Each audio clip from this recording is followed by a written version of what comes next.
all the nutrients out of meat. You can't. And fiber, all of us think fiber is one of the nutrients of note that people aren't getting enough of already. There's no fiber in meat. There are so many nutrients that you need to get from a varied diet that we all evolved on forever, had all the food that was available.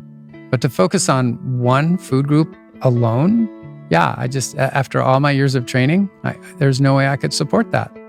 All right, that little interview that you guys watched, that little clip there was Chris Gardner, who is a nutritional PhD, I believe, out at Stanford. He's being interviewed by kind of vegan proponent, I don't know if I call him an activist, but Rich Roll, who is a fairly prominent vegan. And, what he's saying is basically nothing in my training would support promoting a carnivore diet, right? I don't think you should do that. I think it's bad, on and on and on, the whole thing about fiber. And, probably what he's saying is true in regard to his training. He has been trained, some people would even say brainwashed to believe a certain way. You can't blame the guy. Now I think he's also on a plant-based diet, so there may be some level of personal bias towards that statement. But when we think about it, what has the nutrition science or medical health advice, so-called mainstream advice, gotten us as a country, as a society, as a culture up to this point? We've had unprecedented levels of obesity, unprecedented levels of chronic disease. It is permeating every single thing. And so the question is their advice wrong? And I think there's good reason to challenge that. I think that, you could say, and one of the arguments they'll make is, well, no one's actually listening to our advice. We're saying, let's do this whole grains, fruits and vegetables, lean protein, balanced diet, eat in moderation. That sort of thing. That's the messaging. And if people would just do it, if they would just adhere to our dietary advice, we would do better. So here's the problem with that. There's one of two things are wrong. Either some people are adhering to it and they're not getting the results, or, which is probably just as likely or probably more likely, most people just don't do it because it is unsustainable advice for most people, particularly in this current climate. You tell people to moderate, they can't. They can't do it.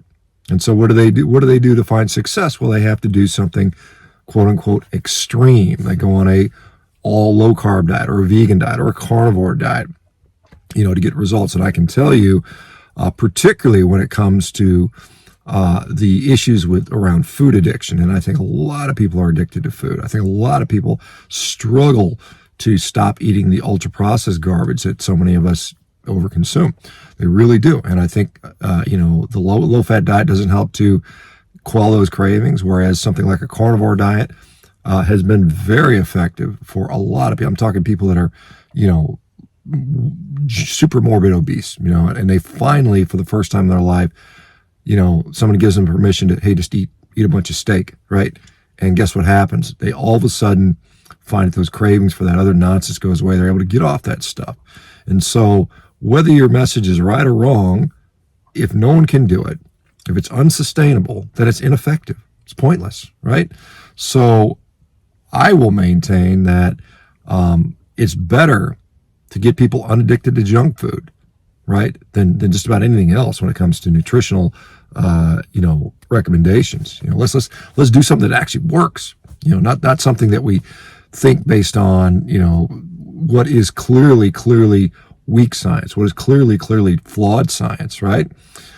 You keep doing the same thing over and over again, right? Only an idiot would expect different results. And this is what we've been doing for the last 50, 60 years. And of course, there's conflict of interest. Of course, there's corporate influence on these guidelines. USDA is compromised. I mean, a lot of these nutritional academic centers have been compromised through funding sources and so on and so forth. So, I'm going to go with what actually works, what the result is, not what the literature says, because at the end of the day, we want results. We don't want theoretical benefits. We want, modeling. We saw the disaster that modeling has. Models are only as good as the data you have. And the data we have on nutrition science is crappy data, right?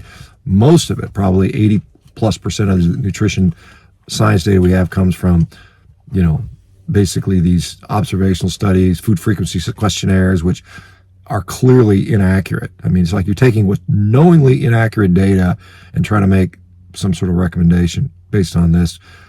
It's nonsense. So anyway, let me know what you guys think. Do you think, do you see the problem here? Do you see where you have people that are indoctrinated, brainwashed? They've been trained. They've been edumacated, as they say, as actually being perhaps detrimental to having true objectivity and being able to say, my training says this, but I'm seeing something different. When you have an observation, and I think anyone that denies at this point, and I've been doing this for almost a decade now, the amount of benefit that people have seen by going carnivore is just, they're lying to themselves. They're lying to you or whatever. It's clearly happening. And so I'm glad you guys are part of it, because you guys are the ones making this happen.